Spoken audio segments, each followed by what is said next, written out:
Hello friends, welcome to Dhruti GS academy. 19th November daily current affairs with GS points. ఈరోజు మనకి వార్తల్లో 8 articles వార్తల్లో ఉన్నాయి. అయితే ఇప్పుడు గమనించాలి. ఫస్ట్ అయితే G20 సమ్మిట్ మనకి పూర్తిగా అవుట్కమ్ రాలేదు, వెబ్సైట్లో ఏమీ లేదు. సో రేపు డిస్కస్ చేద్దాం. G20 సమ్మిట్ని ఎవరు హోస్ట్ చేయడం జరిగింది, థీమ్ ఏంటి, అవుట్కమ్స్ ఏంటి, మన పిఎం మోడీ ప్రసంగం యొక్క ముఖ్యాంశాలు ఏంటి. తర్వాత ఇస్రో యొక్క వెరీ ఫేమస్ GSAT-N2 అని చెప్పేసి ఫాల్కన్ 9 ద్వారా పంపింది. మనం స్పేస్ కరెంట్ అఫైర్స్ 2024 అప్డేట్స్లో డిస్కస్ చేసినాం కదా. అయితే ఇస్రో వెబ్సైట్లో ఇంకా సమాచారం ఇవ్వలేదు కాబట్టి అది 2 ఆర్టికల్స్ మనం రేపు పోస్ట్పోన్ చేస్తున్నాము. G20 సమ్మిట్, GSAT-N2 అని చెప్పేసి మా ఈరోజు పేపర్లో దాని గురించి ఏమీ రాలేదు. సో రేపు పేపర్లో వస్తుంది, రేపు డిస్కస్ చేద్దాం కంప్లీట్గా. మొత్తం ఈరోజు 8 ఆర్టికల్స్ లోపల సో ఒక 4 ఆర్టికల్స్ అయితే వెరీ వెరీ ఫేమస్ అండి. సో ఫస్ట్ చూస్తే గ్రూప్ 2 వాళ్ళకి 19th నవంబర్ అవసరం అంటే సో 15 నవంబర్ వరకు అయితే సరిపోతుందండి, ఎక్కువ ఏం అవసరం లేదు. డిసెంబర్ 15 ఎగ్జామ్ కాబట్టి 1 మంత్ బిఫోర్ సరిపోతుంది. రైట్, ఒకవేళ మీకు పాలిటీ, ఎకనామీ లాంటివి ఏమైనా ఉంటే ఒకసారి PDF ఫైల్ చూసుకుంటే సరిపోతుంది. సో ఫస్ట్ కొత్త కాగ్ నియామకం అయితే నవంబర్ 20 నుంచి అమల్లోకి వస్తుంది. సో ఈయన 15వ కాగండి. సో ఈ 15వ కూడా కొంచెం వరకు మనం గుర్తుపెట్టుకోవాలి. మన గ్రూప్ 3 లోపల TGPSCలో ప్రపంచ బ్యాంక్ అధ్యక్షుడు అని చెప్పేసి సో ఎన్నవ అని చెప్పేసి ఇవ్వడం జరిగింది ఆప్షన్ లోపల. కాబట్టి ఇది చూసుకోవాలి, మన నోట్స్లో అంతకుముందు ఉన్నది, బట్ ఈ నెంబర్ మీద కొద్ది వరకు ఒకసారి ఫోకస్ చేయండి. సో 15వ కాగా మనకి సంజయ్ మూర్తి అని చెప్పేసి తొలి తెలుగు వ్యక్తి, ఇతనిది AP అండి. సో సంజయ్ మూర్తి అని చెప్పేసి బాగా గుర్తుపెట్టుకోవాలి కంపల్సరీ, దగ్గరలో ఎగ్జామ్ ఉంది కాబట్టి. సో మనకి నియామకాల కిందికి వస్తుంది, పాలిటీ కిందికి వస్తుంది. ఒకసారి మనం GS లింకప్ చూసుకోవాలి. మీరు TGPSC పేపర్ చూస్తే పాలిటీ మొత్తం కరెంట్ అఫైర్స్ లింకప్తోనే వచ్చింది, మ్యాక్సిమం క్వశ్చన్స్ కూడా, ఎకనామీ కూడా. సో సంజయ్ మూర్తి కంటే మనం కాగ్ అంటే ఏంటని చెప్పేసి చూసుకోవాలి. సో ఇది ఒక రాజ్యాంగబద్ధ సంస్థ, 148 ఆర్టికల్ చెప్తుంది. సో మనకి రాష్ట్రపతి గారు నియామకం చేస్తారు. సో వెరీ వెరీ ఫేమస్ అండి. సో మనకి కొన్ని లాజిక్ క్వశ్చన్స్ వస్తున్నాయి. కాగ్ యొక్క పదవీ కాలం చూస్తే రాజ్యాంగంలో మెన్షన్ చేయిందా అంటే చేయడం లేదని చెప్పేసి గుర్తుపెట్టుకోవాలి, నాట్ మెన్షన్డ్ ఇండియన్ కాన్స్టిట్యూషన్. అయితే 1971 సో కాగ్ గుర్తుపెట్టుకోవాలి compulsory. CAG powers, duties and service of conditions. So service of condition అని చెప్పి చట్టం చేసినామంటే సో మనకి పదవీ కాలం కానీ సాలరీ కానీ రాజ్యాంగంలో మెన్షన్ చేయాలని చెప్పేసి గుర్తుపెట్టుకోవాలి. సో 1971 చట్టం చేస్తాం. దీని ప్రకారం మనకి సర్వీస్ ఆఫ్ కండిషన్స్ కింద సో సాలరీ మనకి ఇన్ఫ్యాక్ట్ సుప్రీంకోర్టు జడ్జి యొక్క సాలరీ ఇవ్వడం జరుగుతుంది. నెక్స్ట్ రిమూవల్ కూడా సుప్రీంకోర్టు జడ్జి మాదిరిగానే మనము రిమూవ్ చేస్తాం. పదవీకాలం వచ్చేసి 6 years పదవీకాలం ఉంటుంది, లేదా 65 years వయసు ఉంటుంది. సో ఏది ముందైతే అది అప్లికేబుల్ అవుతుంది.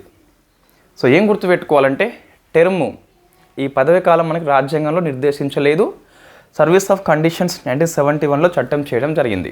కాబట్టి కొంచెం ఫోకస్ చేయాలి. మనకి ప్రశ్న వస్తుంది స్టేట్మెంట్ రూపంలో, రాజ్యాంగం ప్రకారము సో ఈ కాగికు పదవీ కాలం అని చెప్పేసి వస్తుంది, రాజ్యాంగంలో మనకి మెన్షన్ చేయడం జరగలేదు.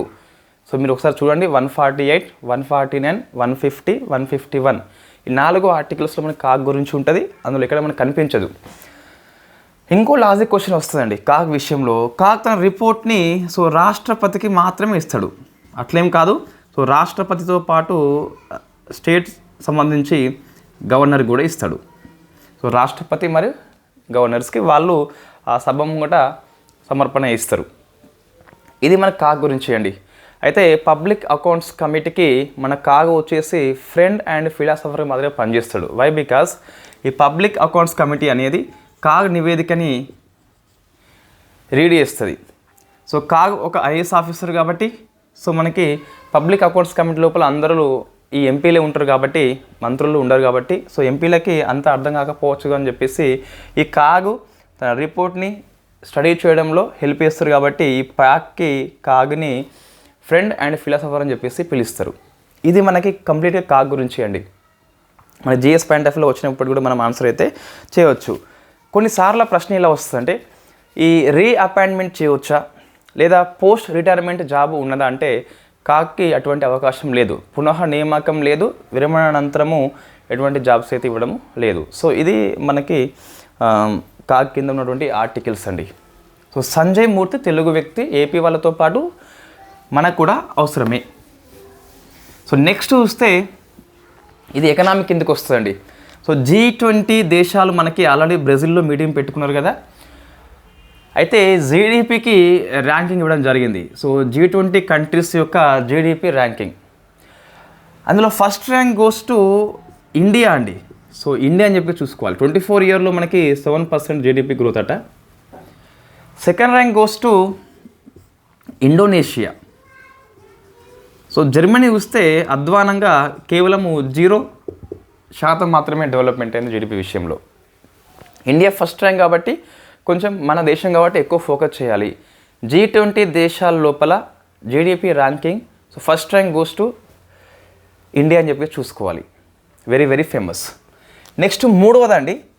సో 56వ టైగర్ రిజర్వ్ అని చెప్పేసి మనకు ఈ కరెంట్ అఫైర్స్ అప్డేట్ లోపల మనము డిస్కస్ చేసినాము. ఇన్ఫ్యాక్ట్ జూలై ఆగస్టు మాసం లోపల అప్పుడు NTCA ఆమోదించింది. సో నిన్న రాష్ట్ర ప్రభుత్వం వచ్చేసి నోటిఫై చేయడం జరిగింది. సో ఫస్ట్ మనకి టైగర్ రిజర్వ్ అని చూపేసి వార్తల్లో ఉంది. 56వ టైగర్ రిజర్వ్ అని చెప్పేసి, సో వెరీ ఫేమస్ గురు ఘాసీదాస్. సో గురు ఘాసీదాస్, సో గురు ఘాసీదాస్ ఇంకో పూర్తి పేరు చూస్తే మనకి తమోర్ పింగ్లా అని చెప్పేసి ఉన్నది. సో గురు ఘాసీదాస్ తమోర్ పింగ్లా, ఇది ఏ రాష్ట్రంలో ఉంటా అని చెప్పేసి ప్రశ్న వస్తుంది. సో మనకి రాష్ట్రం వచ్చేసి ఛత్తీస్గఢ్ అండి, ఛత్తీస్గఢ్. సో 56 నెంబర్ గుర్తుపెట్టుకోవాలి. ఒక దేశం లోపల టైగర్ రిజర్వ్ ఎలా నోటిఫై చేస్తారంటే జనరల్గా, సో ఒక రాష్ట్ర ప్రభుత్వం వచ్చేసి ఫస్ట్ గుర్తిస్తుందండి ఒక ఏరియాని. సో ఫస్ట్ మనకి వాట్ ఈస్ ద దాన్ని ఏమంటారు పద్ధతి. సో ఫస్ట్ చూస్తే రాష్ట్ర ప్రభుత్వం వచ్చేసి ఫస్ట్ ఒక ప్లేస్ని గుర్తిస్తుంది అన్నట్టు. సో ఈ ప్రాంతాన్ని మేము టైగర్ రిజర్వ్గా గుర్తిస్తామని చెప్పేసి గుర్తిస్తుంది ఫస్ట్. ఇది NCTAకు పంపిస్తుంది. So national conservation tiger authority అని చెప్పేసి ఒక చట్టబద్ధ సంస్థ. ఇది సో ప్రీ అప్రూవల్ ఇస్తుంది, అంటే సూత్రప్రాయంగా ఆమోదిస్తుంది, సాటిస్ఫై అయితే గిట్ట. తర్వాత NCTA తుది ఆమోదం ఇస్తుంది. సో తుది ఆమోదం ఇస్తుంది. తర్వాత రాష్ట్ర ప్రభుత్వం వచ్చేసి నోటిఫై చేస్తుంది. సో మీకు ప్రశ్న వస్తుందండి, టైగర్ రిజర్వ్గా ఎవరు నోటిఫై చేస్తారంటే NCTA కాదు, అది తుది ఆమోదం ఇస్తుంది కానీ రాష్ట్ర ప్రభుత్వం నోటిఫై చేస్తుంది. మనకు 2021లో ఈ గురు అని చెప్పేసి మనకి 51 టైగర్ రిజర్వ్ కావాల్సి ఉండే, బట్ రాష్ట్ర ప్రభుత్వం యొక్క అలసత్వం కారణంగా మనకు పెండింగ్లో ఉండిపోయింది. సో ఇది వైల్డ్ లైఫ్ ప్రొటెక్షన్ యాక్ట్ 1972 ప్రకారము సో రాష్ట్ర ప్రభుత్వం నోటిఫై చేస్తుంది. ఇట్లా మన క్వశ్చన్ డెప్త్గా వస్తుంది కాబట్టి సో స్టేట్ గవర్నమెంట్ అని చెప్పేసి గుర్తుపెట్టుకోవాలి. ఫైనల్లీ మనకి ministry of environment, forest, climate change వాళ్ళు నోటిఫికేషన్ జారీ చేస్తారు. అఫీషియల్ NCTA వెబ్సైట్లో పొందుపరుస్తారు మనకి. ఎస్, NCTA తుది ఆమోదం లేకుండా అమల్లోకి రాదు, కానీ రాష్ట్ర ప్రభుత్వం నోటిఫై చేసినాక మాత్రమే అదే వెలుగులోకి వస్తుంది. ఇవి రెండు కలిపి చదువుకోవాలి మనం. సో స్టేట్ గవర్నమెంట్ మాత్రమే నోటిఫై చేస్తుంది టైగర్ రిజర్వ్ని. సో గురు అని చెప్పేసి మనం ప్లేస్ ఈజీగా గుర్తుపెట్టుకోవచ్చు. అయితే క్వశ్చన్ డెప్త్గా వచ్చినప్పుడు ఈ రాష్ట్రం లోపల అంతకుముందు ఏమన్నా ఉన్నాయని చెప్పేసి చూస్తే ఎస్ అనే చెప్పాలి. ఇది 4th అండి. అంతకుముందు 3 మనం డిస్కస్ చేసినాం వాస్తవంగా. సో ఇంద్రావతి అని చెప్పేసి ఉంటుంది, ఇంద్రావతి అని చెప్పేసి. నెక్స్ట్ సీతా నది అని చెప్పేసి ఉంటుంది, సీతా నది. నెక్స్ట్ అచానక్ మర అని చెప్పేసి ఉంటుంది. ఇవి మిగతా 3 టైగర్ రిజర్వ్, ఇదేమో 4th అని చెప్పేసి చూసుకోవాలి. 56 వార్తల్లో ఉన్నందుకు ఒకసారి మనము గతంలో ఏమన్నా ఉన్నాయని చెప్పేసి చూద్దాం. 56 అవసరం లేదు, ఒక 2-3 అయితే ఎక్స్ట్రా అవసరం ఉంటుంది. అచ్చా, ఇంకోటి ఈ గురు అని చెప్పేసి ఉంది కదా, ఇది 28 to 29 స్క్వేర్ కిలోమీటర్స్ అండి మనకి. సో ఈ పర్యావరణం అప్డేట్స్ లోపల మనము దీన్ని 28 to 64 అని చెప్పేసి ఎంతో రాసుకున్నాం కదా. సో అది మనం మార్చుకోవాలి. అప్పుడు అట్లా ఉండే, ఇప్పుడు ఇట్లా ఉంది కాబట్టి సో 28, 29 అని చెప్పేసి మనం మార్చుకోవాలి కంపల్సరీ. ఇంత ఉంది కాబట్టి దేశంలో 3వ అతిపెద్ద టైగర్ రిజర్వ్ అని చెప్పేసి దీన్ని పిలుస్తాం. దేశంలో 3వ అతిపెద్ద టైగర్ రిజర్వ్ అండి. సో ఫస్ట్ ఏంటని చెప్పేసి డౌట్ వస్తుంది కదా, మనకు తెలుసు ఆల్రెడీ. సో నాగార్జున సాగర్ శ్రీశైలం అని చెప్పేసి ఏపీలో ఉంటే అది అతిపెద్దది. సెకండ్ మనకి మానస్ అని చెప్పేసి అస్సాంలో ఉంటుంది. సో అస్సాంలో ఉంటుంది. థర్డ్ వచ్చేసి గురు ఘాసిదాసు తిమూర్ పింగ్లా అని చెప్పేసి ఛత్తీస్గఢ్లో ఉంటుంది. ఇది 3వ అతిపెద్దది అండి. ఛత్తీస్గఢ్లో 4వది, దేశంలో విస్తీర్ణం దృష్ట్యా థర్డ్ అని చెప్పేసి గుర్తుపెట్టుకోవాలి. సో మనకి 55 చూస్తే ధోల్పూరు కరౌలి అని చెప్పేసి ఉన్నది. సో ధోల్పూరు కరౌలి అని చెప్పేసి ఇది రాజస్థాన్లో ఉంటుంది. సో రాజస్థాన్లో ఉంటుంది. సో నెక్స్ట్ వచ్చేసి మన చక్కగా పారాయణం లేదు, ఇది ఇబ్బంది ఉంది. ఓకే, నెక్స్ట్ మార్కర్ కనిపించలేదు. ఓకే, సో ఇది రాజస్థాన్ అని చెప్పేసి పిలుస్తాం. 54వది మనకు సో వీరంగన దుర్గావతి అని చెప్పేసి, so Veerangana Durgavati from state of Madhya Pradesh. So ఇట్లా మనకి 3 సరిపోతుందండి. ఇది వార్తలో టైగర్ రిజర్వ్. సో ఎలా అమల్లోకి వస్తుందంటే రాష్ట్ర ప్రభుత్వం వచ్చేసి వైల్డ్ లైఫ్ ప్రొటెక్షన్ యాక్ట్ 1972 ప్రకారం నోటిఫై చేస్తే మాత్రమే అమల్లోకి వస్తుంది, అంతవరకు అమల్లోకి రాదు. సో ఎన్సిటిఏ తుది ఆమోదం అవసరమే, కానీ స్టేట్ గవర్నమెంట్ నోటిఫై చేయాల్సిందే యాజ్ పర్ WPA యాక్ట్ ప్రకారము. ఇటువంటి WPA యాక్ట్కి సవరణ మనం చేసుకున్నామండి, మనం డిస్కస్ చేసినాం పర్యావరణ అప్డేట్స్ లోపల. యాక్చువల్లీ మనం క్లాస్ చేయలేదు, సో అది ఆన్లైన్ క్లాస్ చేయలేదు, మన గ్రూప్లో నోట్స్ కూడా ఉన్నది. చూస్తే మీకు గ్రూప్ 2 APPSC వాళ్ళకి పనికి వస్తుంది, TGPSC వాళ్ళకి కూడా పేపర్ 3 సెక్షన్ 3లో పనికి వస్తుంది, పేపర్ 1లో కూడా పనికి వస్తుంది. నెక్స్ట్ 1 Day 1 జీనోమ్ అని చెప్పేసి ఒక ఇనిషియేటివ్ అండి ఇది. సో 1 Day 1 జీనోమ్ ఒక ఇనిషియేటివ్, ఇది ఒక కార్యక్రమం పేరు. సో దీన్ని ఫస్ట్ ఎవరు ప్రారంభించారు? So launched by department of biotechnology plus biotechnology research innovation council అని చెప్పేసి 2 కలిపి ఉమ్మడిగా లాంచ్ చేస్తాయి. డిపార్ట్మెంట్ ఆఫ్ బయోటెక్నాలజీ దాంతోపాటు బయోటెక్నాలజీ రీసెర్చ్ ఇన్నోవేషన్ సెల్ అని చెప్పేసి 2 కలిపి లాంచ్ చేస్తాయి. What is the initiative 1 Day 1 genome అంటే భారతదేశంలో ఉన్న సూక్ష్మజీవులు ఏవైతే ఉన్నాయో సో అన్నిటి యొక్క డిఎన్ఏను వాళ్ళు ఆవిష్కరణ చేస్తారట. దీనివల్ల మనకి ఇండియాలో ఎన్ని సూక్ష్మజీవులు ఉన్నాయని చెప్పేసి అర్థమవుతుంది, దాంట్లో ఉన్న దాని ఏమంటారు సో వైవిధ్యంగా ఎన్ని ఉన్నాయని చెప్పేసి అర్థమవుతుంది. ఒకే జాతిలో డిఫరెంట్ డిఎన్ఏ ఉంటే ఉండవచ్చు కాక, సో అటువంటి మనకి ఈజీగా అర్థమవుతుంది. సో మైక్రోబయాలజీ కోసం అని చెప్పేసి ఇది బాగా పనికి వస్తుంది. అట్లా మనకు అర్థమవుతే ఈ వ్యాధి వచ్చినప్పుడు ఈజీగా వ్యాక్సిన్ ఆవిష్కరణ చేయవచ్చు. So the great initiative by DBT and BRIC అని చెప్పేసి పిలుస్తాం. అయితే ఇటువంటి ప్రశ్న వచ్చినప్పుడు జనరల్గా 1 Day 1 జీనోమ్ యొక్క ఉద్దేశం రావచ్చు, సూక్ష్మజీవుల యొక్క జన్యుక్రమం ఆవిష్కరణ. దీన్ని DBT సంస్థ రూపొందిస్తుంది. సో హెల్ప్ BRIC వాడు ఆప్షన్ లోపల DBT ఈ క్వశ్చన్ లోపల కనిపిస్తుంది అంతా. సో హెల్ప్ అని చెప్పేసి సంస్థ ఉంది, ఆ సంస్థ పేరు మనకి కింద ఇస్తారండి. సో అప్పుడు మనం దీని మీద ఫోకస్ చేయాలి. ప్రైమరీ క్వశ్చన్ అంటే DBT, సెకండరీ క్వశ్చన్ అంటే BRIC అని చెప్పేసి అట్లా ప్రశ్నిస్తే ఇవ్వచ్చు. ఇటువంటిది ఎక్కువ APPSC ఫోకస్ చేస్తుందండి. TGPSC ఏమో ఎన్నవ మీద ఫోకస్ చేస్తే APPSC ఏమో ఈ సెకండరీ ఇష్యూ మీద ఫోకస్ చేస్తుంది. నెక్స్ట్ అండి ఇంటర్నేషనల్ కరెంట్ అఫైర్స్గా మీరు APPSC గ్రూప్ 2 వాళ్ళు స్కిప్ చేయవచ్చు. సో గాబన్ రాజ్యాంగం అని చెప్పేసి మనకి వార్తల్లో ఉంది. సో గాబన్ దేశంలో ఇన్ని రోజులు రాజవంశ పరిపాలన ఉండే. ఇప్పుడు సో కొత్త రాజ్యాంగాన్ని వాళ్ళు అమలులోకి తెచ్చుకున్నారు, రెఫరెండం కండక్ట్ చేసి సుమారుగా 91% మంది ప్రజలు ఆమోదించారు కొత్త రాజ్యాంగాన్ని. సో హైలీ యాక్సెప్టెన్సీ వచ్చింది వాళ్ళకి. ఇందులో ఏముంటుందంటే సో రాజవంశ పరిపాలన రద్దు. సో కింగ్ కాస్త అక్కడ బొంగు అయిపోతాడు, ఇక వాని యొక్క ఇంపార్టెన్స్ మనకి ఏమీ ఉండదు. నెక్స్ట్ ప్రధానమంత్రి ఉండి ఇంతకుముందు, సో ప్రైమ్ మినిస్టర్ కూడా అక్కడ ఉండడు. సో అక్కడ మనకి ప్రెసిడెన్షియల్ ప్రభుత్వం వచ్చింది. సో ఆ దేశానికి అధ్యక్షుడు లేదా రాష్ట్రపతి అని చెప్పేసి పిలుస్తాం.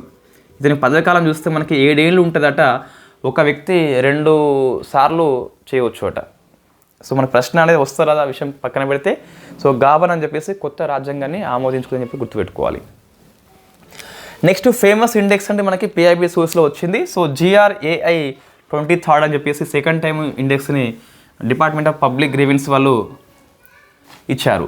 సో GRAI అని చెప్పేసి పిలుస్తామండి. GRA అని చెప్పేసి పిలుస్తాం. సో మనకి grievance and redressal assessment index అని చెప్పేసి ఉంటుంది. అంటే ఈ ప్రజా ఫిర్యాదుల పరిష్కారం వచ్చినప్పుడు సో ఏ మినిస్ట్రీ ఏ విధంగా చేస్తుందని చెప్పేసి ర్యాంకింగ్ ఇస్తాం మనం. సో గ్రూప్ ఏ ఉంటుంది, గ్రూప్ బి ఉంటుంది, గ్రూప్ సి ఉంటుంది. అంటే మనకి వాళ్ళు డివైడ్ చేస్తారు అన్నట్టు. ఈ గ్రూప్ ఏ లోపల సో 10,000 కంటే ఎక్కువ ఫిర్యాదు వచ్చిన అంశాలు ఇక్కడ ఉంటాయి. అంటే ఆ మినిస్ట్రీకి ఉంటుంది. మొత్తం మీద 89 శాఖలకి ర్యాంకింగ్ ఇస్తుంది అన్నట్టు. ఇదేమో 2000 నుంచి సో 4-9 వరకు ఉన్నటువంటి ఫిర్యాదులని గ్రూప్ బిలో చేరుస్తారు అన్నట్టు. గ్రూప్ సిలో 2000 కంటే తక్కువ ఉన్న వాటిని చేరుస్తారు అన్నట్టు. ఇప్పుడు మనం ఏం చేయాలి అంటే ఆ డివైడ్ చేసింది కదా, గ్రూప్ ఏలో ఫస్ట్ ర్యాంక్ దేనికి వచ్చింది, ఏ మినిస్ట్రీకి వచ్చింది, గ్రూప్ బిలో దేనికి వచ్చింది, సిలో దేనికి వచ్చింది. గ్రూప్ ఏలో చూస్తే department of agriculture and farmer welfare అని చెప్పేసి వాళ్ళకి వచ్చింది ఫస్ట్ ర్యాంక్. గ్రూప్ బిలో చూస్తే ఆఫీస్ ఆఫ్ కాగ్ అని చెప్పేసి దానికి వచ్చింది. గ్రూప్ సిలో చూస్తే మనకి డిపార్ట్మెంట్ ఆఫ్ ఇన్వెస్ట్మెంట్ అని చెప్పేసి సో వాళ్ళకు కూడా వచ్చింది. సో మనకి వివిధ ర్యాంకులు చూస్తే గ్రూప్ ఏ లోపల అగ్రికల్చర్ అండ్ ఫార్మర్ వెల్ఫేర్కి వస్తే గ్రూప్ బి లోపల కాక్ వచ్చింది, గ్రూప్ సి లోపల డిపార్ట్మెంట్ ఆఫ్ ఇన్వెస్ట్మెంట్ అని చెప్పేసి పిలుస్తాం. So very very famous report అండి. సో ఇది సెకండ్ రిపోర్టే కాబట్టి మనం ఎక్కువ ఫోకస్ చేయాల్సిందే. నెక్స్ట్ సస్టైనబుల్ ట్రేడ్ ఇండెక్స్ అని చెప్పేసి మరొక రిపోర్ట్ వార్తల్లో ఉంది. సస్టైనబుల్ ట్రేడ్ ఇండెక్స్ అని చెప్పేసి సో ఇందులో ఈ వాణిజ్యం విషయంలో సుస్థిరమైనటువంటి వినియోగాన్ని ఎవరైతే వినియోగిస్తారో వాళ్ళకి ర్యాంకింగ్ ఇస్తాం. So first rank goes to New Zealand అండి. అండ్ ఇండియా ర్యాంక్ వచ్చేసి 23rd అని చెప్పేసి పిలుస్తాం. Sustainable trade index very very famous report. Next sports current affairs. ఇది GT ఓపెన్ 24 అని చెప్పేసి లగ్జెంబర్గ్ కండక్ట్ చేసింది ఆర్చరీ టోర్నమెంట్. అది ఇందులో సురేఖకి స్వర్ణం వచ్చిందండి. సో దాంతోపాటు మరొకరికి అభిషేక్ వర్మ అని చెప్పేసి సిల్వర్ వచ్చింది. సో మనకి స్పోర్ట్స్ కరెంట్ అఫైర్స్ లోపల అన్నీ అవసరం లేదు, దీన్ని స్కిప్ చేయవచ్చు ఎటువంటి భయం లేకుండా. ఇది కరెంట్ అఫైర్స్ మనకి ఈరోజు వార్తల్లో ఉన్నటువంటి ముఖ్యమైన సో 8 అంశాలకి ఇందులో సో 7 అంశాలు అయితే ఈ 5 గాబంది అంత అవసరం లేదు, మిగతా 6 అంశాలు అయితే very very famous. So first చూస్తే 15వ కాగ్గా సంజయ్ మూర్తి వచ్చిండు, తెలుగు వ్యక్తి అని చెప్పేసి మనం గుర్తుపెట్టుకోవాలి. కాగ్ యొక్క పదవి కాలము రాజ్యాంగంలో ఇవ్వలేదు. 1971 సర్వీస్ ఆఫ్ కండిషన్ చట్టం ప్రకారం మనం తీసుకోవడం జరిగింది. G20 లోపల జీడిపి ర్యాంకింగ్ ఇస్తే ఇండియా వచ్చేసి ఫస్ట్ ర్యాంక్ వచ్చిందండి. జర్మనీ జీడిపి అయితే 0 అని చెప్పేసి ఇవ్వడం జరిగింది. సో 56 టైగర్ రిజర్వ్ అని చెప్పేసి మనకి గురు ఘాసిదాస్ తిమూర్ పింగ్లా అని చెప్పేసి పిలుస్తాం.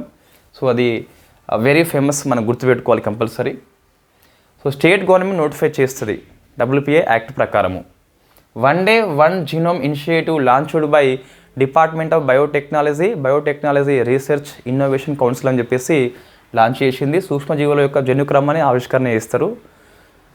గాబన్ రాజ్యాంగం ఆమోదించింది. సో అధ్యక్ష తరహా ప్రభుత్వాన్ని తీసుకుంటుంది. ప్రైమ్ మినిస్టర్ ఉండడు, కింగ్ కూడా ఉండడు అని చెప్పేసి చూసుకోవాలి. 7 years వచ్చేసి వాళ్ళ యొక్క పదవీ కాలము 2 సార్లు మాత్రమే చేయవచ్చు, అమెరికా అధ్యక్షుడి మాదిరిగా.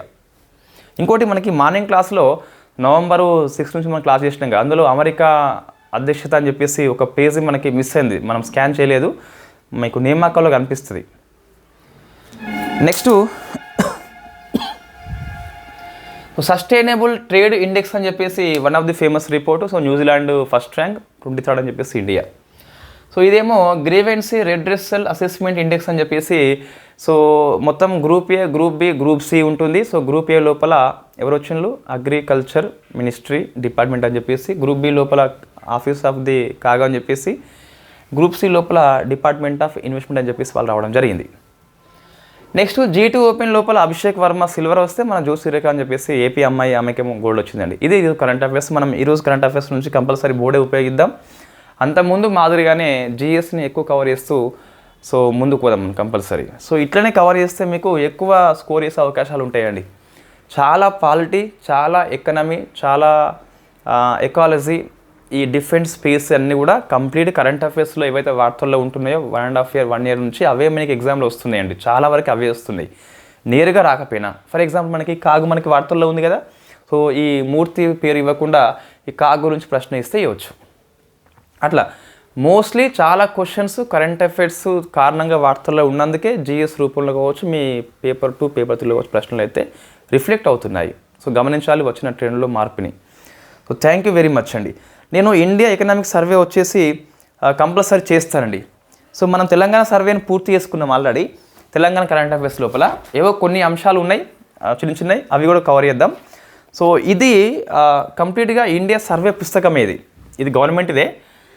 సో ఇందులో మనకు ఆల్రెడీ కొన్ని టాపిక్స్ మనం కవర్ చేసినాం కదా, అట్లా కాకుండా ఏవైతే మనకు మొత్తం 13 చాప్టర్స్ ఉన్నాయో, సో చాప్టర్స్ వారీగా నేను 3-4 డేస్లో రోజుకొక చాప్టర్ అప్లోడ్ చేస్తానండి. మన సర్వే పుస్తకం ఉంది కదా, సో ఇది గవర్నమెంట్ సర్వేని మనకి ఇది పూర్తిగా కూడా ఇంగ్లీష్లో ఉంటుంది. సో మొత్తం మీద మనకు 476 పేజ్ ఉందండి. ప్రతి వాక్యం చదువుతూ ఒక 13 క్లాసులలో 13 వీడియోస్ 13 చాప్టర్స్ కదా, అవి డిస్కస్ చేద్దాం. తెలంగాణ సర్వే మనం ఆల్రెడీ నోట్స్లో పెట్టేసినాం, కొంచెము డెప్త్గా అవసరం ఉంది. సో మనం చెప్పేది కరెంట్ అఫైర్స్ అండి, I'm not economic faculty, first అయితే అది గుర్తించాలి. సో ఇన్ఫ్యాక్ట్ మనం తక్కువ టైంలో సమాచారం ఇవ్వాలి కాబట్టి కొన్ని స్కిప్ చేస్తూ ఉంటాం. ఇప్పుడు ఏంటి అంటే, సో మనము ఎగ్జాంపుల్ జిఎస్డిపి ఉంది కదా, మనం వ్యవసాయ రంగం అని చెప్పేసి, ఇండస్ట్రియల్ అని చెప్పేసి, సర్వీస్ అని చెప్పేసి ఇచ్చినాం ఆ వృద్ధి రేట్లు. అట్లా కాకుండా సో ఉపరంగాల వారీగా కూడా క్వశ్చన్స్ అడుగుతున్నారు కాబట్టి అది కూడా ఇచ్చే ప్రయత్నం చేద్దాం. మన టైం ఉన్నది కాబట్టి, సో 25 డేస్ ఉంది కాబట్టి 13 రోజులు కరెంట్ అఫైర్స్ ఈ సర్వేకి పోతుంది. మిగతా రోజులలో ఏదైతే ఉందో మన సిలబస్, దాంట్లో ఇంకేమైనా అంశములు కవర్ కాలేదా, సో అవి చూద్దాం. ఒకసారి మీరు కామెంట్ చేయండి. సో గ్రూప్ 3 పేపర్ దృష్ట్యా మనం ఇంకేమన్నా అంశాలు కవర్ చేయాల్సిన అవసరం ఉందా, అవి చూస్తే నేను వాటిని చేసే ప్రయత్నం చేస్తాను compulsory. So thank you very much. So చేస్తాను, కంపల్సరీ చేస్తాను. మీరు మెన్షన్ చేయండి, నేను కంపల్సరీ చేస్తాను వెనుక ముందు.